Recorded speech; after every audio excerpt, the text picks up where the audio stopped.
अस्सलाम वालेकुम नाज़रीन, मेरा नाम है शायान और मेरे साथ हैं आज की पॉडकास्ट पर नवीद शेरवानी साहब, जो कि इतनी कंपनियां स्टार्ट कर चुके हैं कि इनका इंट्रोडक्शन किसी कंपनी के साथ नहीं, बल्कि इनका जो अज़्म है, अब नया प्रोजेक्ट है, उसके हवाले से दिया जाएगा। सर, बताइएगा कि अब आपने क्या मिशन अपने लिए चूज़ किया है?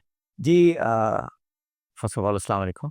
अ, मेरा अज़्म ये है कि अगर अपनी ज़िंदगी में आप कोई भी चीज़ देखें, वो कोई भी चीज़ ऐसी नहीं है, जैसे हम ये माइक यूज़ कर रहे हैं, कैमराज़ यूज़ कर रहे हैं, लाइट्स हैं, हर एक के अंदर किसी न किसी किस्म के चिप्स यूज़ होते हैं। और अगर दुनिया की जो जियोपॉलिटिकल सिचुएशन है, वो चेंज होती जा रही है, अगर फ़र्ज़ करें ऐसा दिन आ जाए और हमें ये कहा जाए कि हम आपको ये चिप्स नहीं देंगे, अगर हमें वो चिप्स नहीं देंगे, तो हमारे स्कूल क्या काम करेंगे? हमारे बैंक्स काम करेंगे, हमारी गाड़ियाँ काम करेंगी, क्या हमारे जहाज़ काम करेंगे, क्या हमारी डिफेंस रहेगा, क्या हमारे शहरों में लाइट्स होंगी? नहीं होंगी। तो इसका मतलब है कि हमारी ज़िंदगी में एक बहुत क्रिटिकल डिपेंडेंस है इन सारे चिप्स के ऊपर। तो मेरा प्रोजेक्ट ये है कि हम ये कैसे इंश्योर कर सकते हैं कि अगर कभी ऐसा दिन आए कि पाकिस्तान को या किसी और हमारे किसी मुल्क को ये कहा जाए, जाओ हम तुम्हें चिप्स नहीं दे रहे, तो फिर हम क्या करेंगे? तो उसकी तैयारी हमें आज करनी चाहिए। क्वेश्चन है कि क्या ऐसा कभी दिन आ सकता है? वेल, चाइना पे वो दिन आ चुका हुआ है और मुल्कों में आएगा। जैसे-जैसे अगर आप किसी कंट्रीज़ के क्लब को जॉइन नहीं करेंगे या जो आपको कहा जा रहा है वो नहीं करेंगे, तो ये आपके हो सकता है। तो ये हमारा प्रोजेक्ट है, ये हम सऊदी अरब के साथ मिलके कर रहे हैं। तो हम कोशिश कर रहे हैं कि अगले 5 साल में 50 कंपनियाँ एस्टेब्लिश हों, जो डिफरेंट-डिफरेंट किस्म के चिप्स पे काम करें। और चूँकि सऊदी अरब में इतने ट्रेन्ड लोग नहीं हैं, तो कोशिश है कि पाकिस्तान और सऊदी अरब मिलके करें। और यहाँ वहाँ पे मैं वहाँ पे एक प्रोग्राम रन करता हूँ, जो उनका नेशनल प्रोग्राम है, इसे कहते हैं नेशनल सेमीकंडक्टर हब, और मैं उसका सीईओ हूँ। और वहाँ पे एक हमने फ़ंड बनाया है, जिसे कहते हैं नेशनल सऊदी सेमीकंडक्टर फंड, मैं उसका जनरल पार्टनर हूँ। और पाकिस्तान में हमने प्रोग्राम स्टार्ट किया है, जो कि प्राइम मिनिस्टर साहब ने इनॉग्रेट किया था। अ, उसे कहते हैं इंस्पायर, जिसका मतलब है जिसका काम है कि पाकिस्तान में 7,000 बच्चों को चिप डिज़ाइन में ट्रेन किया जाए। तो इस तरह उनके पैसे, उनकी कंपनियाँ, उनकी स्टॉक मार्केट और हमारे लोग मिल के सऊदी अरब और पाकिस्तान, ये दोनों मुसलमान मुल्क आपस में मिलके ये स्ट्रेटेजिक कैपेबिलिटी बिल्ड कर सकते हैं। तो मैं इस पे काम कर रहा हूँ। माशाल्लाह, बहुत एम्बिशियस किस्म का टारगेट है आपका। लेकिन जिस तरह से हमारी कॉन्वर्सेशन हो रही थी कि अज़्म करके चलना चाहिए, ईदी साहब ने इतना बड़ा इदारा बिल्ड कर लिया था, तो हम क्यों नहीं कर सकते? मैं यहाँ पर ये सवाल करूँगा कि फ़ॉर एग्ज़ाम्पल अभी हम चाइना की एग्ज़ाम्पल डिस्कस करें। चाइना के केस में मैं अभी हुआवे के हेडक्वार्टर गया और वहाँ पर देखा कि उनका ये हमारे F6 और F7 सेक्टर जितना इस्लामाबाद में जो एरिया है, ये उन्होंने सिर्फ़ R&D का प्लांट बनाया हुआ है वहाँ पे, जिसमें चिप डिज़ाइन के ऊपर काम हो रहा है। मैं फिर मुख्तलिफ़ और जगहों पर गया जहाँ पर मुसलसल उनका फ़ोकस है कि चिप डिज़ाइन के बेस्ट टैलेंट को किस तरह से हमने लेके आना है, एनवीडिया के साथ किस तरह खड़ा करना है, इंटेल के ख़िलाफ़ कैसे खड़े करना है। और वो मुसलसल कभी हुआवे, कभी अलीबाबा ग्रुप और बेतहाशा उनके ऐसे ग्रुप्स हैं जो कि इतनी कैपेसिटी रखते हैं कि वो हर चीज़ को फ़ंड कर सकते हैं। They are worth billions, multi billion dollar. तो वो पैसे मुसलसल उसमें इन्वेस्ट करते रहते हैं। पाकिस्तान के अंदर अनफॉर्चुनेटली कोई भी इतना बड़ा बिज़नेस नहीं है। सो विद दिस इन मतलब कि कंसिडरेशन, आप कैसे इस एम्बिशन को वो टर्न इट इनटू रियलिटी? तो वही तो मैं कह रहा हूँ कि चूँकि ये है ट्रू, तो हमारा आइडिया ये था कि हम ऐसे करते हैं कि पैसे हम सऊदी अरब के यूज़ करेंगे, ठीक है ना? फंड वहाँ पर है, तो जो मैं फंड रन करता हूँ वो सऊदी सेमीकंडक्टर फंड है। तो और सऊदीज़ को भी इस टेक्नोलॉजी की उतनी ही ज़रूरत है। और ये जो मैं बात कर रहा हूँ कि एक दिन ये आर्मागेडन हो सकता है, वो आर्मागेडन सऊदी अरब के साथ भी हो सकता है। उनको भी नज़र आ रहे हो। उनको भी नज़र आ रहा है। Actually given the geopolitical situation, अब ये इस बात से सब लोग कन्विंस हो चुके हैं कि it's not a matter of it will happen और not, the question is when will it happen, ठीक है ना? तो चूँकि ये इमरजेंसी समझ में आ गई है, तो मुझे कभी किसी भी कंट्री लीडर को ये एक्सप्लेन करने की ज़रूरत नहीं होती आपको करना है। सिर्फ क्वेश्चन ये है कैसे काम करना है। अक्सर ना गिव अप कर दिया हुआ है।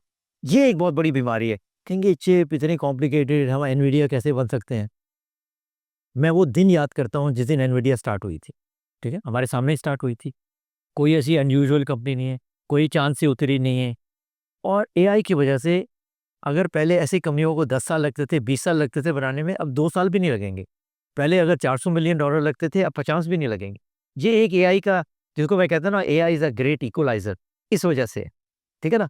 तो अब मेरे ख्याल से हमारे पास एक बहुत अपॉर्चुनिटी है with lot less money, with lot less time.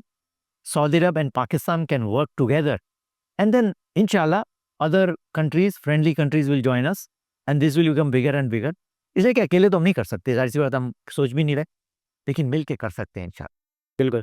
और इसमें जिस तरह से आपने बताया 1990s की अगर बात करें, इंटरनेट इक्वलाइज़र के तौर पे आया था, जिसको चाइना ने एकदम से कैप्चर किया और आज देख लें वो कहाँ पर है। तो मेरे ख़्याल में एआई हमारे लिए वो अपॉर्च्युनिटी प्रेज़ेंट कर रहा है इस वक़्त। बहुत बड़ी अपॉर्चुनिटी है। हमने देखें जब पर्सनल कंप्यूटिंग की ट्रेन आई, मिस कर दी, उसके बाद मोबाइल कंप्यूटिंग की ट्रेन आई, मिस कर दी। अब खुदा के लिए हमने किसी तरह से ये एआई की ट्रेन मिस नहीं करनी, इसलिए कि unlike the other two trains, this is not just a train, ये दिस इज़ समथिंग एल्स। इसलिए कि वो सारी चीज़ें ना कोई एक लिमिटेड चीज़ों को इम्पैक्ट करती थी। एआई ऐसी चीज़ है, हर चीज़ को इम्पैक्ट करेगी। मैं आपको अपनी पर्सनल एग्जांपल दूँ, मेरी जो बेटी है, वो एनिमेशन आर्ट्स में काम करती है। जो मूवीज़ बनती हैं, तो उनकी जो एनिमेशन होती है, ये मैं बात कर रहा हूँ जो डिज़नी और पिक्सार की मूवीज़ होती हैं, इसमें जो मेन कैरेक्टर्स हैं वो डिज़नी और पिक्सार वाले बनाते हैं। लेकिन जो उसके बैकग्राउंड कैरेक्टर्स हैं ना, वो और स्टूडियोज़ बनाते हैं। तो वो एक ऐसे ही स्टूडियो के लिए काम करती है, तो वो ये कह रही थी कि अब हमारा काम खत्म हो गया है। AI can do a much better job of background animation. तो फिर कौन लोग इसके अंदर काम करेंगे? जो एआई सीखेंगे to use those tools to make better animation.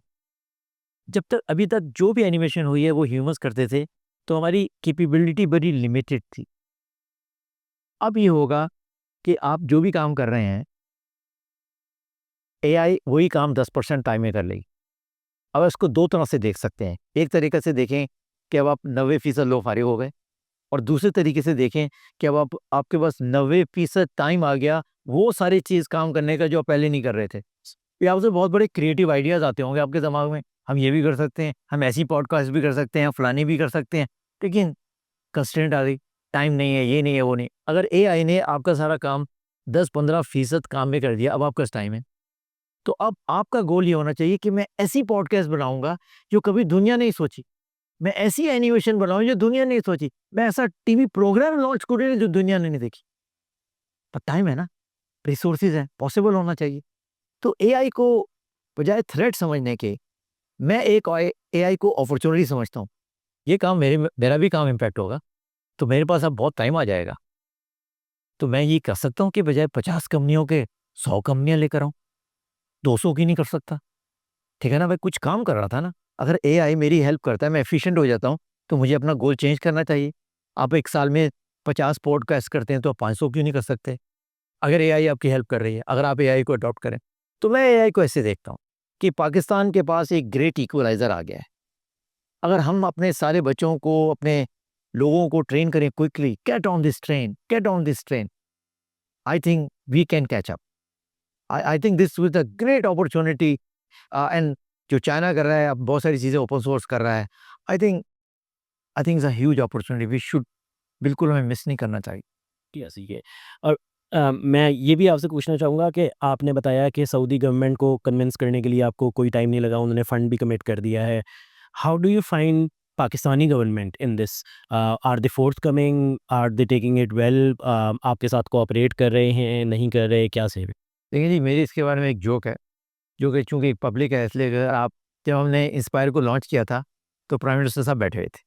तो मेरी जोक ये है, मैंने कहा it took me 8 years and 4 prime ministers to get the programme approved. तो वो हँस रहे थे इसके ऊपर, कहेंगे डॉक्टर साहब आप भी लिल नहीं छोड़ने वाले आदमी ना। तो देखिए, बात गवर्नमेंट की नहीं है।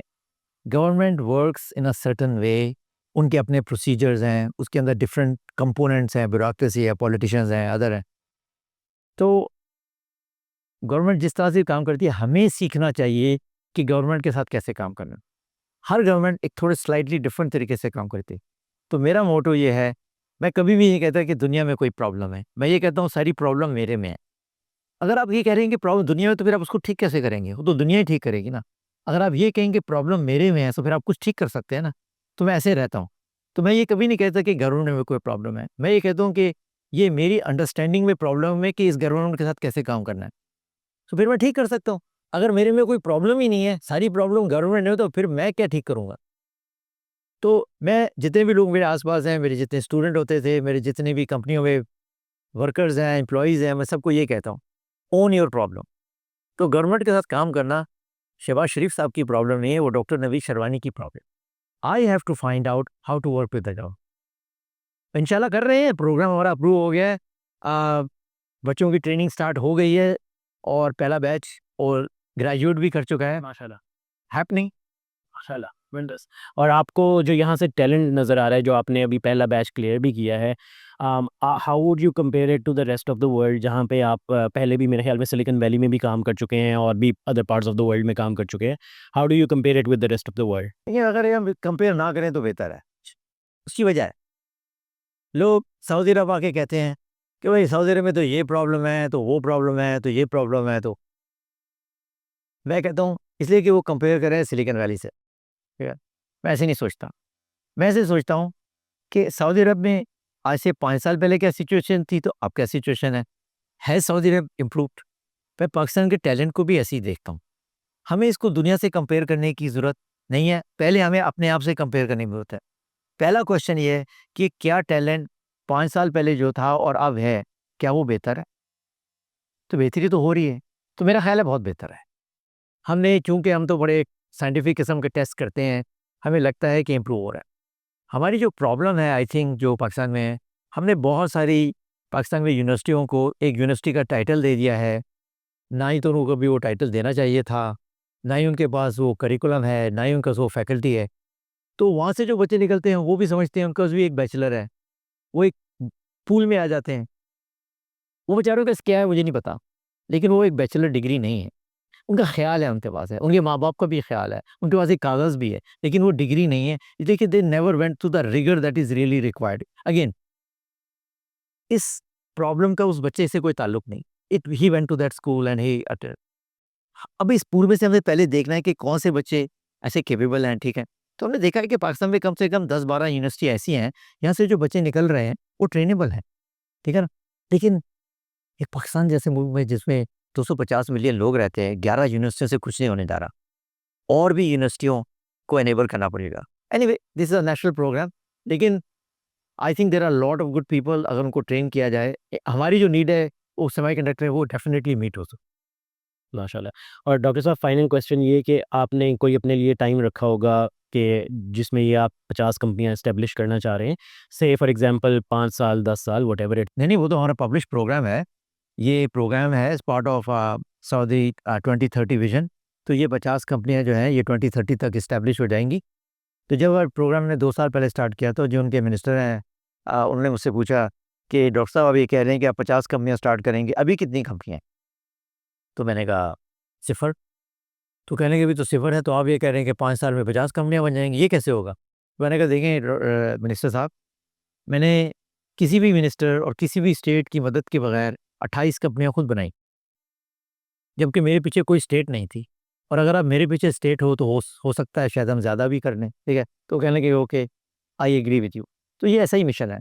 तो 20 कंपनियाँ हो गई हैं, 20 साल हो गए, 2 साल हो गए हैं और 20 कंपनियाँ एस्टेब्लिश हो रही हैं ऑलरेडी। तो बाकी 30 और करेंगे, इंशाल्लाह कर लेंगे। What what do you think would be one factor या अ कॉम्बिनेशन ऑफ फैक्टर्स जिसके ज़रिए से हम आपका ये काम 2030 से पहले अचीव कर सकते हैं? आई थिंक उसके अंदर एक बहुत बड़ा फैक्टर ये यूएस की और चाइना की जंग है। वो इसलिए कि ये जितनी जंग इंटेंसिफ़ाई होती जाएगी ना, हमारा काम आसान होता जाएगा। इसलिए कि अगर वो स्लैक ऑफ हो जाएगी ना, तो पीपल लेज़ी हो जाते हैं। अगर वो स्लैक ऑफ हो जाएगी, लोग कहेंगे चलो ठीक है यार, हालात ठीक हो रहे हैं तो कोई प्रॉब्लम नहीं है। और अगर इंटेंसिफ़ाई हो जाएगा तो लोग कहेंगे डॉक्टर साहब जल्दी-जल्दी कंपनियाँ बनाएँ, ये तो बस मामला बहुत ख़राब होने वाला है। तो एक बहुत बड़ा फैक्टर ये है। दूसरा बड़ा फैक्टर ये है कि चाइनीज़ जो है ना, अब वो काफ़ी इस बात पे आ गए हैं कि हम दूसरे लोगों की कंपनियाँ यूज़ करें अपनी चीज़ें बेचने के लिए। लोग चाइनीज़ की शक्ल देखने से ना थोड़े अमेरिका के अंदर थोड़े एलर्जिक हो गए। तो अगर वो एक पाकिस्तानी कंपनी के साथ कोलैबोरेट कर लें और पाकिस्तान में उनका डिज़ाइन सेंटर खोल लें, भई अगर हुआवे का सामान एक पाकिस्तानी कंपनी बेचे यूएस में, यूएस को कोई प्रॉब्लम नहीं है, ठीक है ना? उनको तो चाइना से एलर्जी है ना, पाकिस्तान से तो एलर्जी नहीं है। तो पाकिस्तान के लिए बहुत बड़ी opportunity. Dr. Saab, thank you so much for joining us. It was really educating for me and I think for the viewers as well. Would love to host you another time. Viewers, that is it from our side. Inshallah, we'll come back with another podcast. Thank you.